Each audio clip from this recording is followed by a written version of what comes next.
Good morning students. BA first year philosophy की class में हम भारतीय दर्शन पेपर पढ़ रहे हैं। पिछली क्लास में हमने हमारे तीसरे नास्तिक दर्शन जैन दर्शन को शुरू करने की बात कही थी और उसका परिचय मैंने आप लोगों को दिया था।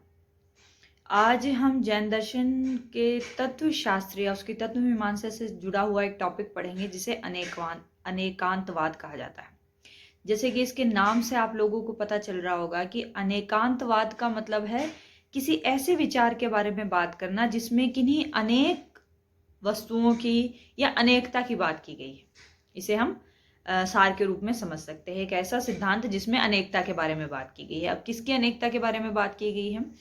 जैन दर्शन ये कहता है कि जब हम संसार की तरफ देखते हैं तो हमें अनेक वस्तुएं दिखाई देती हैं और इन अनेक वस्तुओं में भी अनेक गुण होते हैं। जैन दर्शन में गुण शब्द को धर्म शब्द की तरह भी इस्तेमाल किया गया है या धर्म शब्द का मतलब यहाँ पर गुण से लिया गया है। तो वो कहते हैं कि अनेक वस्तुओं में अनेक धर्म होते हैं। तो कहने का मतलब अनेक वस्तुओं में अनेक गुण होते हैं। भारतीय परंपरा में धर्म शब्द का इस्तेमाल कई अर्थों में होता है। जैसे एक तो गुण के रूप में होता है, एक स्वभाव के रूप में होता है कि जैसे अग्नि का धर्म क्या है। तो कहने का मतलब है अग्नि का स्वभाव क्या है। अग्नि का स्वभाव है कि वो उष्ण होती है। इसी तरीके से जल का स्वभाव क्या है? जल का स्वभाव है कि वो शीतल होता है। इसी तरीके से मानव का स्वभाव है कि वो विवेकशील होता है।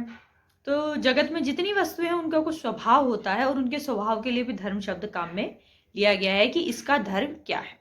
इसके अलावा धर्म शब्द का इस्तेमाल कर्म और कर्तव्य के लिए भी किया जाता है। जैसे एक टीचर का धर्म क्या है? एक टीचर का धर्म है पढ़ाना और पढ़ना। इसी तरीके से एक स्टूडेंट का धर्म क्या है?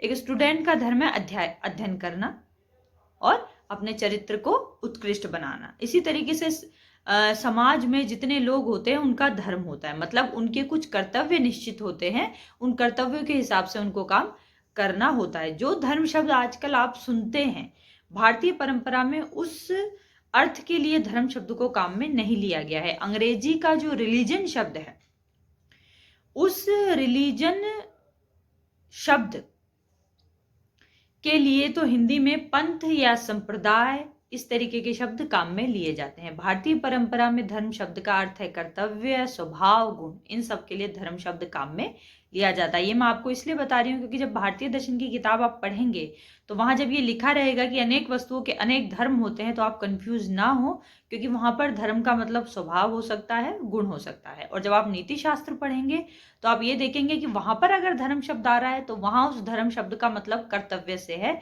कार्य से है। ठीक है, ठीक है। अब हम अनेकांतवाद की थ्योरी पे वापस लौटते हैं। अनेकांतवाद की थ्योरी ये कहती है कि जैसे मैंने बताया कि संसार में कई तरीके की वस्तुएं हैं। चेतन वस्तुएं भी हैं और जड़ वस्तुएं भी हैं। चेतन वस्तुओं को जैन दर्शन में कहा गया है जीव। यहाँ पर जीव का मतलब आत्मा से, ठीक है। और जड़ वस्तुओं के लिए जैन दर्शन में एक शब्द काम में लिया गया है, उसको कहा गया है पुद्गल। पुद्गल यानी जड़ द्रव्य। संसार में वो वस्तुएं जिनमें चेतना नहीं है उनको जड़ द्रव्य कहते हैं। तो अब संसार में दो तरीके के जीव हो गए, एक जड़ हो गए और एक चेतन हो गए, एक आत्मा हो गई और एक पुद्गल हो गया। तो ये क्लियर हो गया। और हर एक के कई गुण हैं और हर एक कई हैं, मतलब आत्माएं भी कई हैं और पुद्गल भी कई हैं। अब आत्मा का गुण क्या है? आत्मा का गुण है चेतना और ये उसका आवश्यक गुण है। मतलब आत्मा की बात करते ही हमारे दिमाग में क्लिक होना चाहिए कि कोई किसी चेतन के बारे में बात की जा रही है। आत्मा मतलब चेतना, उसमें चेतना होगी। इसी तरीके से जब हम जड़ द्रव्य की या पुद्गल की बात करते हैं, क्योंकि पुद्गल शब्द जैन दर्शन ने जड़ द्रव्य को दिया है, तो वहां पर जड़ द्रव्य या पुद्गल दो प्रकार के माने गए हैं, एक है अणु और एक है स्कंद। अणु पुद्गल का वो अंश है जहां जाकर और विभाजन नहीं होता, जिसे हम सबसे छोटा अंश कह सकते हैं जड़ द्रव्य का। और स्कंद मतलब जब ये सारे परमाणु या जड़ जो परमाणु जब आपस में मिल जाते हैं, ग्रुप में हो जाते हैं, तो इसको कहा जाता है स्कंद। तो परमाणुओं के समूह को या अणुओं के समूह को स्कंद कहेंगे। तो पुद्गल दो तरीके का, एक सबसे छोटा अंश और एक उन छोटे छोटे अंशों से मिलकर बनने वाला एक ग्रुप या समूह, उसको कहेंगे स्कंद। इसके अलावा पुद्गल में चार तरीके के गुण जैनियों ने माने हैं। रूप है, स्पर्श है, गंध है और स्वाद है। पुद्गल में ये चारों होते हैं, अणु में भी होते हैं और स्कंद में भी होते हैं। जब ये सब आपस में जुड़ते जाते हैं तो स्कंद बनता है। ठीक है। अब जब हम वस्तुओं में, कुछ वस्तुएं होती हैं जो नित्य होती हैं, कुछ वस्तुएं होती हैं जो अनित्य होती है। मतलब जीवों में भी, मतलब आत्मा में भी और पुद्गल में भी, इन दोनों में दोनों तरीके की गुण पाए जाते हैं। नित्यता भी पाई जाती है, नित्यता मतलब हमेशा रहना, और अनित्यता भी पाई जाती है, मतलब कुछ गुण ऐसे होंगे जो हमेशा रहेंगे और कुछ गुण ऐसे होंगे जो कभी होंगे कभी नहीं होंगे। जैसे हम सबसे पहले जीव की बात करते हैं, मतलब हम आत्मा की बात करते हैं, तो आत्मा में ये दोनों तरीके की चीजें होती हैं। आत्मा में नित्य गुण भी होते हैं जो आत्मा के स्वरूप को निर्धारित करते हैं। स्वरूप मतलब किसी वस्तु की प्रकृति या किसी भी चेतन जीव का भी, जैसे एक ऐसी चीज जो बदलती नहीं है। तो अगर आत्मा की बात करें तो आत्मा में नित्य क्या है? आत्मा में नित्य है चेतना, वो इसका स्वरूप निर्धारित करती है। आत्मा मतलब चेतना, लेकिन इसमें कुछ परिवर्तनशील भी है, कुछ परिवर्तनशील गुण भी होते हैं जो उसमें कभी होते हैं कभी नहीं होते। जैसे सुख है, दुख है, ईर्ष्या है, क्रोध है। तो ये चीजें कभी, हम हमेशा क्रोध में नहीं रहते, ना हम हमेशा किसी से हमें ईर्ष्या होती है, ना हम हमेशा सुखी रहते हैं, ना हम हमेशा दुखी रहते हैं। तो ये जो गुण है ये परिवर्तनशील गुण है। आत्मा का मतलब दुख, हमेशा दुखी नहीं होगी, आत्मा मतलब हमेशा सुखी नहीं होगी। समझ रहे हैं आप? तो आत्मा के जो परिवर्तनशील गुण है उन्हें पर्याय कहते हैं। अगर यही जड़ द्रव्य में भी होंगे तो उन्हें वहां भी पर्याय ही कहे जाएंगे। तो कुल मिलाकर बात यह है, जो परिवर्तनशील गुण होते हैं, जो अस्थायी होते हैं, जो अनित्य होते हैं, उन्हें पर्याय कहते हैं, और जो स्थायी होते हैं उन्हें गुण कहते हैं। ठीक है, ये बात क्लियर करिए। अब ये गुण किसी ना किसी वस्तु में रहते हैं। अब एक उदाहरण, जैसे हमने आत्मा का समझा, वैसे ही मान लीजिए एक उदाहरण हम किसी निर्जीव वस्तु या किसी जड़ वस्तु या किसी पुद्गल का समझ लेते हैं। जैसे मान लीजिए दूध है, दूध का जो रंग है सफेद होता है, ये एक तरीके से उसमें नित्य है। लेकिन दूध की गंध ऐसी होती है जब तक वो ताजा है, खराब नहीं हुआ है, तब तक उसमें अलग तरीके की गंध आती है, और जब वो खराब हो जाता है तो उसमें अलग तरीके की गंध आती है।